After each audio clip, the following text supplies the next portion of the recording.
ঢাকা জেলা ছাত্রলীগের সহসভাপতি প্রকাশ শাখারীকে মারধর করে পুলিশে সোপর্দ করেছে জনতা।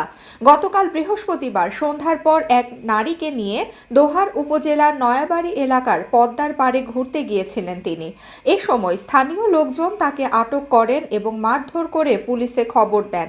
প্রকাশ শাখারী নবাবগঞ্জ উপজেলার জয়কৃষ্ণপুর ইউনিয়নের বাহাদুরপুর গ্রামের ফকির চাঁদ শাখারীর ছেলে।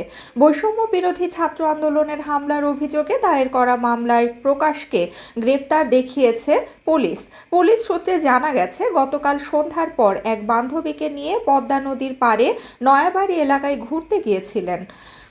এ সময় কয়েকজনের সঙ্গে তার কথা কাটাকাটি হয়। এক পর্যায়ে লোকজন তাকে আটক করে পিটুনি দেয়। পরে রাত 9টার দিকে নবাবগঞ্জ থানা পুলিশ তাকে উদ্ধার করে উপজেলা স্বাস্থ্য কমপ্লেক্সে নিয়ে যায়। সেখানে প্রাথমিক চিকিৎসা শেষে প্রকাশকে থানা হাজতে নেওয়া হয়েছে।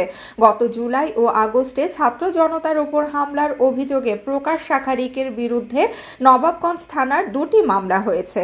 এ মামলায় সাবেক প্রধানমন্ত্রী শেখ হাসিনার উপদেষ্টা সালমান এফ রহমান সহ আওয়ামী লীগের কয়েকজন নেতাকেও আসামি করা হয়েছে।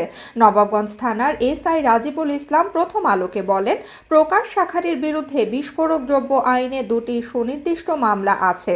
তার বিরুদ্ধে আওয়ামী লীগ ক্ষমতায় থাকার সময় এলাকায় ক্ষমতার অপব্যবহার ও সাধারণ মানুষকে মামলা দিয়ে হয়রানির অভিযোগও আছে।